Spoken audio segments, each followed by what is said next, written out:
Shalom. First and foremost, I want to give all praises, honor, and glory to Yahweh, Bahasham Yahweh Shai, Bahasham Recha Kodesh. Double honors to the elders and the apostles of Great Millstone, and peace and blessings to the elect. And today we're going to go into the book of Isaiah, the 34th chapter, God's wrath against nations. And in this chapter, Isaiah is prophesying about a future judgment that would come upon the world, primarily targeting the nation of Edom, and their, at least from his time, future dwelling place, which we've come to know today as America, or otherwise referred to as Babylon in the scriptures. And so what Isaiah does is he likens this destruction onto a sacrifice, that the Lord is going to do. More than likely, that's probably how the Lord showed it to him. But in any case, he describes how the Lord is going to destroy this place onto a sacrifice, right? He likens it onto a sacrifice. So this is the book of Isaiah, chapter 34, verse 1. Come near, ye nations, to hear and hearken, right? To give heed, ye people. Let the earth hear, and all that is therein, the world, and all things that come forth of it. Which is to say, the whole world is going to bear witness to this, right? They're going to be an audience to view or to see the wrath or the indignation of the Heavenly Father. Verse 2, for the indignation of the Lord Yahweh is upon all nations.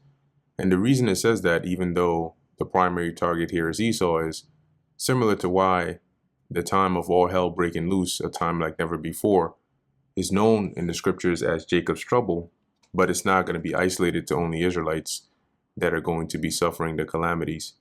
Because when the Lord unleashes his wrath, the whole earth, the whole planet is going to feel it. Of course, certain parts are more so going to be destroyed than others, but the world in its entirety is going to experience the wrath of the day of the Lord. That's why it mentions his indignation being upon all nations and his fury upon all their armies. He hath utterly destroyed them. He hath delivered them to the slaughter. And that's in the Old English. In other words, that's what the Lord is going to do, right? He's going to completely and utterly destroy them. And we're going to see that manifest, all right? But there's many other precepts that also line up with this. 2nd Ezra 13 is an example, along with other precepts. And why does it mention their armies here? Because they're going to fight against the Lord during this time, right? When the Most High starts bringing these judgments, and then he sends his son back, the armies of the world are going to band together to try and prevent him from taking over. Verse 3, their slain also shall be cast out. What that means is they're not, the dead are not going to be buried.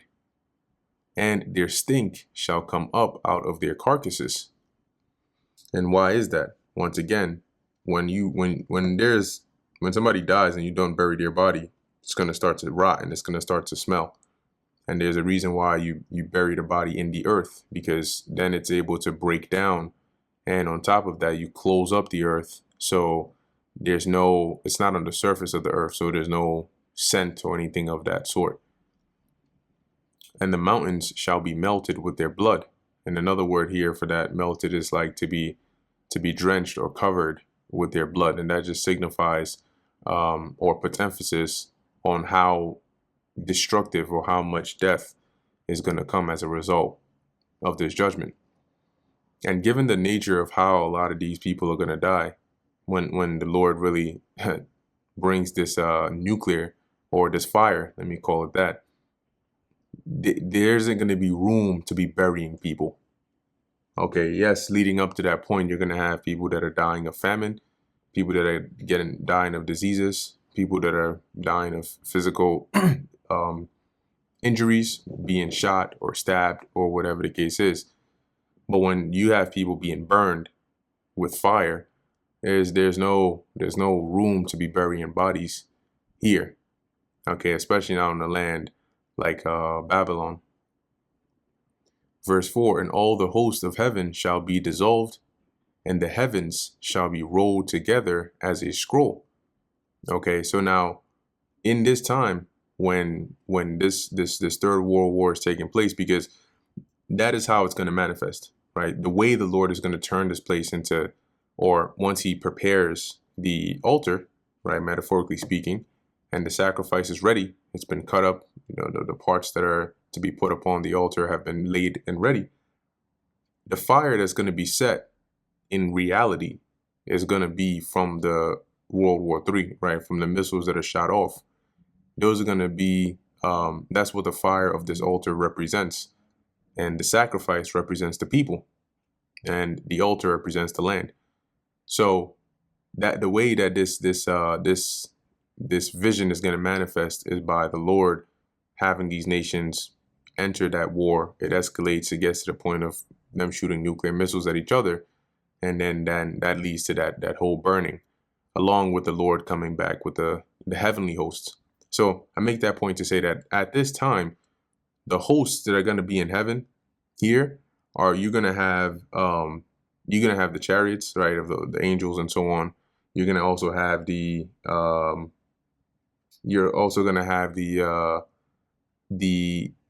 angels, quote unquote, of Esau, Edom, that are going to be flying through the skies and so on, right? And they're the ones that are really going to begin destroyed, okay, from the heavens, as I think it's in Revelation 12 that their place was found no more in heaven, both from a rulership perspective, but also in a literal sense of their fighter jets and whatever aircrafts they may have. Because you best believe when they have you have chariots flying through the skies, they're not just going to be trying to shoot them down from the ground. They're going to deploy all sorts of aircrafts to go up there and battle with them in the heavens.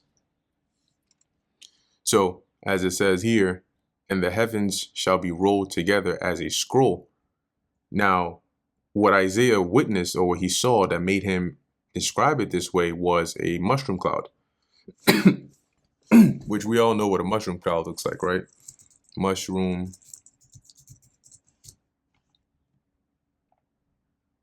All right, so this is one example.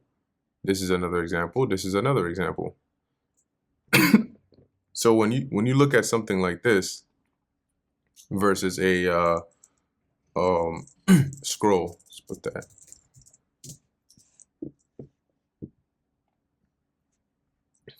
Or a rolled up scroll.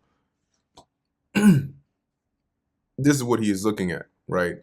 And the reason is because typically when you have like a scroll that's rolled up, it's bound in the center, right? So it gives this sort of bending shape in the center, and then the outside part of it looks like, it's almost flaring out a bit. So this is what came to his mind when he saw this, okay, or this. It looked like a scroll that's been rolled together in the heavens, because back then there was no such thing as a mushroom cloud, at least. It's like no terminology like that. So where are we at?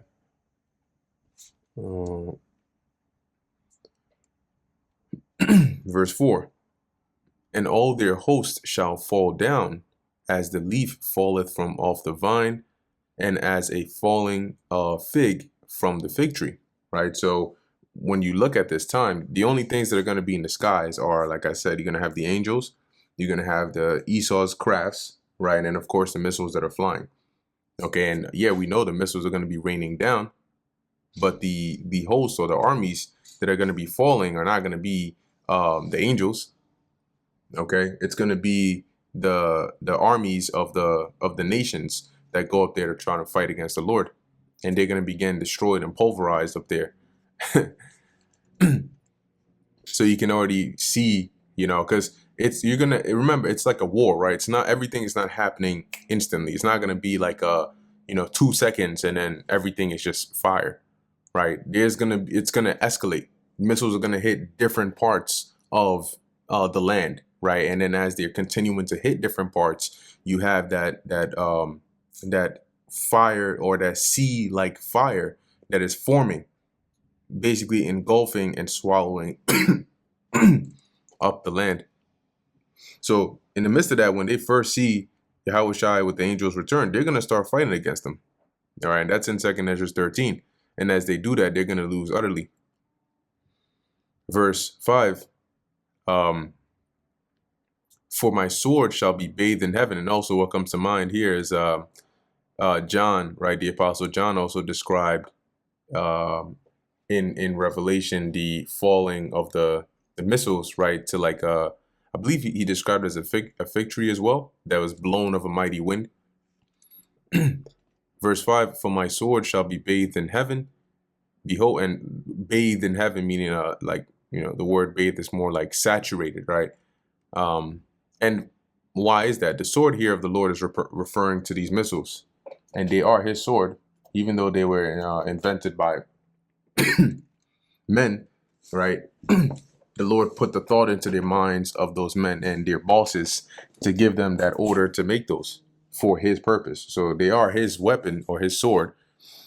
And when you look at how specifically these intercontinental ballistic missiles work, is they're launched at an angle, all right, and they fly up into the heavens, and then they rain down upon the earth in the specific region which they are targeting.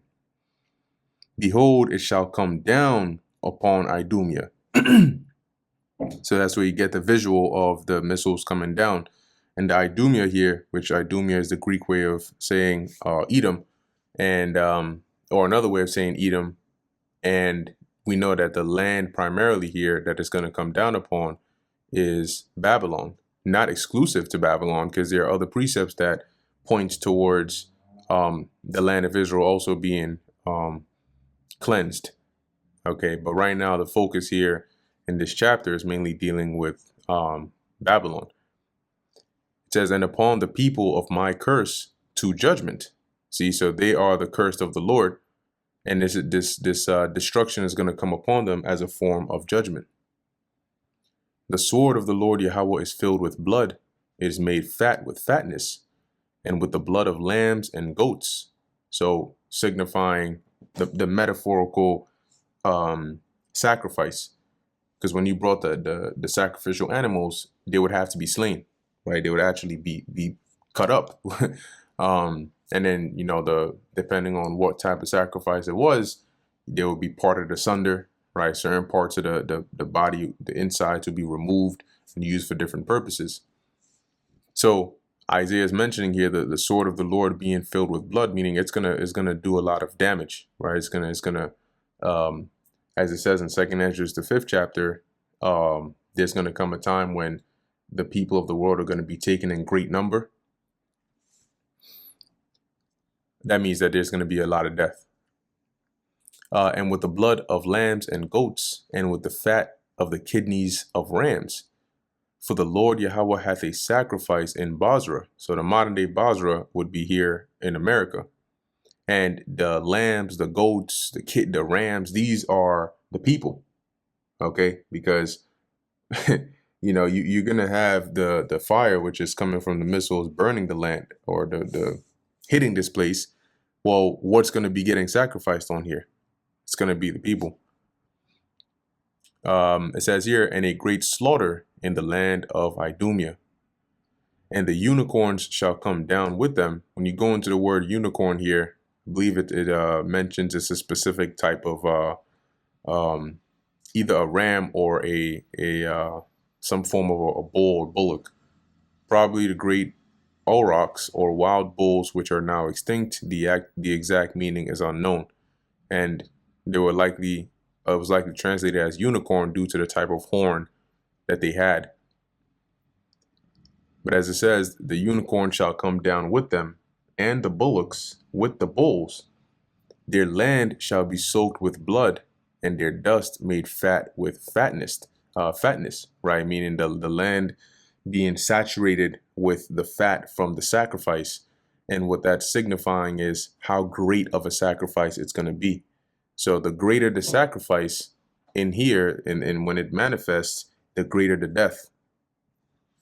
For it is the day of the Lord's vengeance, and the year of recompenses for the controversy of Zion. So the Lord is doing this as a to take his vengeance for all the wickedness that has been done on the face of the planet Earth, and as a recompense, right, for those that have harmed his chosen nation, right, for the controversy of Zion, which is another name for Israel. And the streams thereof shall be turned into pitch, and the dust thereof into brimstone. And that's going to be done by way of the nuclear missiles, right? Because, you know, a stream of water does not just turn into pitch, right? Pitch is like burning tar, right? That kind of substance. So a stream of water is not just going to turn into pitch, but when you have the missiles hitting with how hot they are, millions of degrees, one, it's gonna basically dry up those different bodies of water, and it's gonna start to burn into the land, right? And if you have whether it's like oil reserves or anything under the land, that's also gonna come up into the earth and start getting burned. You have roads that are made of this pitch-like substance, which is like the tar and the asphalt and all that. And so all that plus the chemicals or the elements from the missiles themselves burning up, right, is going to create that dark like substance as it's burning, okay, which Isaiah sees here and describes as you know, one place where it may be, you know, a stream of water is it basically turned into what looks like pitch, right, and the dust thereof into brimstone, which brimstone is was it sulfur when you look into it, which is highly flammable, and the land thereof shall become burning pitch, right, once again, and that's flammable, okay, but it's going to be done because of this high heat from the missiles, because those missiles, we're talking millions of degrees, so they're burning through rock, they're burning through land, they're burning through buildings, people, cars, okay, roads, the ground, they're burning pretty much everything. And that's why at the end, when this, you know, judgment is set, and, you know, everything calms down, everything here on this region is going to be basically disintegrated. It's going to be brought back to, you know, like the base form. Verse 10, it shall not be quenched night nor day, meaning the fire. So what that means is nobody's going to come and put out the fire. The smoke thereof shall go up forever, from generation to generation, it shall lie waste. Now, this fire is not going to burn for all eternity. Okay, when you look into the word here, forever, it's letting you know it's the smoke is going to go up forever. The Hebrew word there is iwalam, which when you go into the definition of that can mean a duration of time, all right, or an age or a period, right? So iwalam. So you have here one of the definitions is long duration, right, or futurity, forever, everlasting, evermore, perpetual. So there's different uses here of an age or time, right? You have unending, you have indefinite, you have everlasting, but you also have a long duration. And as we keep on reading, we'll see why it is this place is not going to burn for all eternity.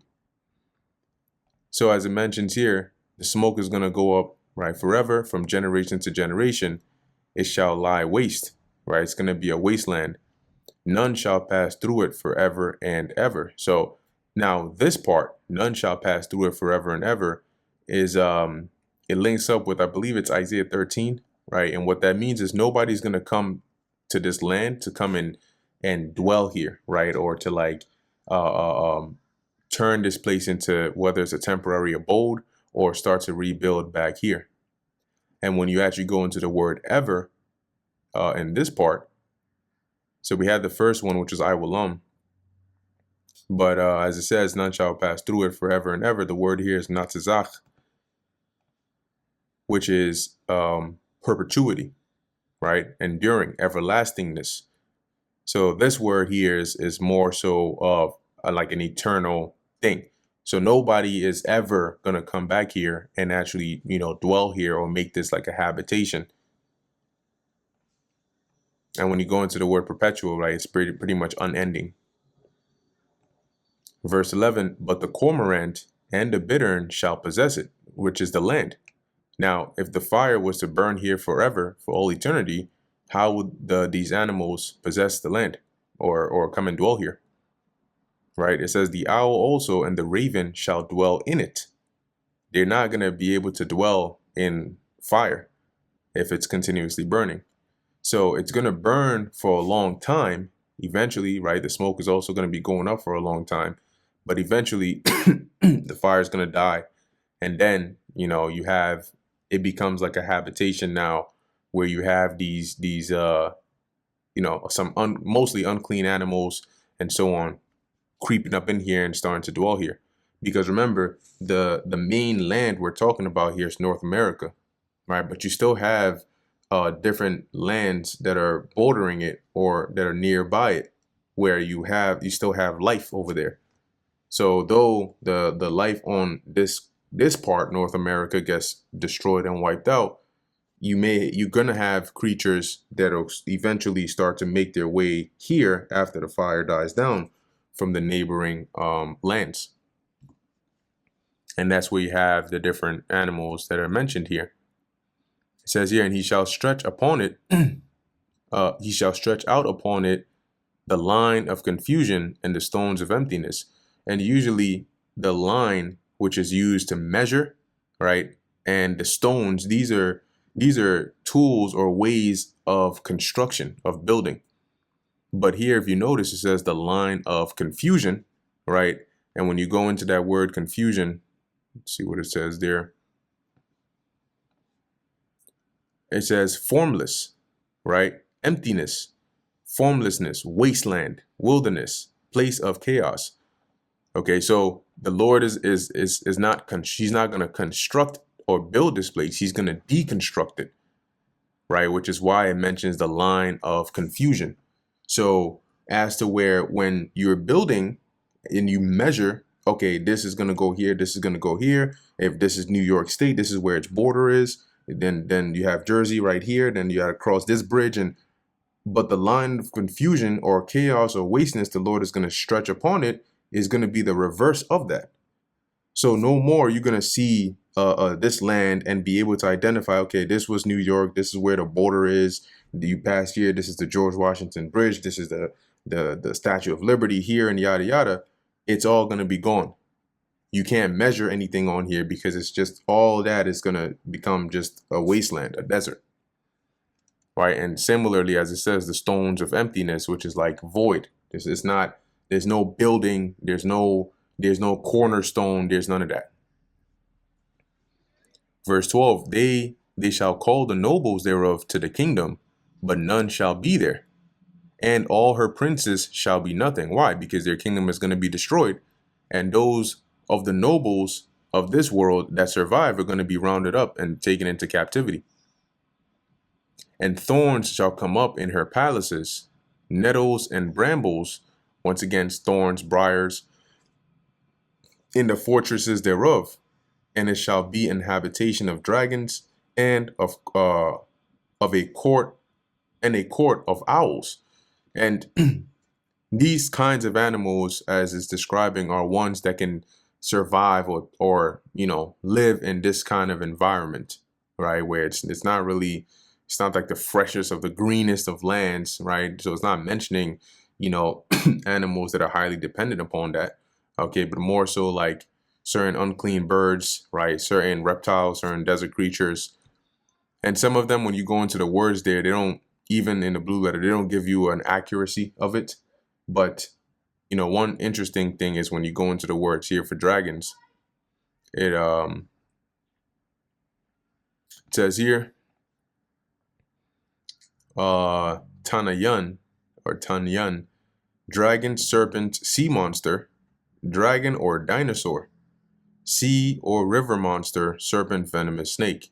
Right now, if you have a sea monster, right, I doubt a sea monster is going to try to live on land. But there are a couple of definitions here. It's not even, like I said, the translators or the blue letter doesn't have it in its entirety to say what exact nature it's going to be, but we know it's going to be probably along the lines of some of these animals that can dwell here. right? Some of the translations or the definitions here is a jackal, right, or a land monster. That's probably why they put dinosaur. Now, what's interesting is I think I've seen this Hebrew word before back in Genesis. Let's take a look. Yep, Genesis 1:21, great whales.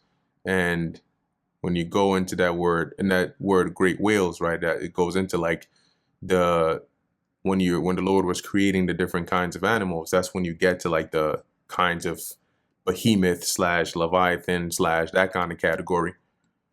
So I mean, in process of time, when this happens, we'll find out exactly what kind of animals will be here. But we know nonetheless, the moral of the chapter is this is going to be post the destruction of this place. It says here, the wild beasts of the desert shall also meet with the wild beasts of the island, and the satyr shall cry to his fellow, and the screech owl also shall rest there, which I believe the word satyr goes into like a type of goat, and find for herself a place of rest. So once, however long that takes, where this land is done being burned, right, and it becomes a habitation of these kinds of creatures, right, they're going to start to slowly move in here and start dwelling here. Verse 15, there shall the great owl make her nest and lay and hatch and gather under her shadow, right, which is what the mother does when it's hatching the eggs. There shall the vultures also be gathered, every one with her mate, right? We all know what a vulture is, basically an unclean bird. So Isaiah has described this vision that he has seen, right? Verse 16, seek ye out of the book of the Lord and read. No one of these things shall fail. So the book of the Lord, we have it today called the Bible, right? But it's really a compilation of the writings, the visions, right? All the things that Lord had basically revealed to our people to be recorded down. So Isaiah is saying, seek ye out of the book of the Lord and read, because that's where these visions and these prophecies are written. These prophecies that, as he goes on to say, no one of these shall fail, meaning not one is going to be lacking. And Habakkuk says the same thing in a roundabout way, right? When he mentions it shall come, it shall not tarry. And let me actually get it so I don't butcher it. So Habakkuk. What is it? Verse 3, where it says, but at the end it shall speak and not lie, right? When you go into that word lie,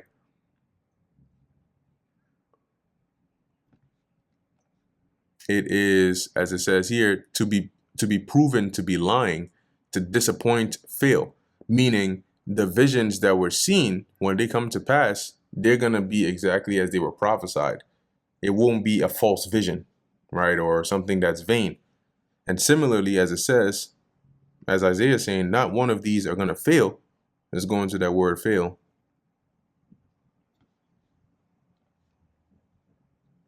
All right, it says to help, to be lacking, okay, or to fail. So it's gonna, these visions that they received that were recorded down are gonna be fulfilled. They're gonna occur just as they've been written. None shall want her mate, for my mouth it hath commanded, and his spirit it hath gathered them. Now keep in mind, and what that means is it's none of these are going to be lacking, right? Like this, the words in this book are not going to be lacking some complement, like how you would have like an animal, a mate of an animal, like say a male cow, right? Or a bull would be a female cow, right? So that's the mate that it is lacking or that it is wanting for. But when it comes to the words written in here, there's nothing that's lacking. There's nothing that needs a complement, right, to support the words written in here. So as it says, for my mouth it hath commanded, the mouth of the Lord, and his spirit, the spirit of the Lord, it hath gathered them. Okay, and ultimately, who is it that was gathered? Because remember, the subject now in verses 16 and 17 are the words of the Lord, or the book of the Lord. right? And so who has the Spirit of the Lord gathered? His elect, by the words of the book, being prophesied and being taught.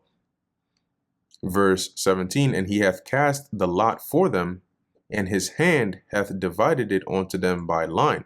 Now, when you look at some of these other translations, they try to attribute the 17th verse to referring to the land, but we know that that really wouldn't make too much sense, because we read up above that nobody's gonna pass through the land, right? Nobody's gonna come here and dwell here. So why would the Lord divide this land up for us if it's gonna be a land that's destroyed, never to be inhabited again?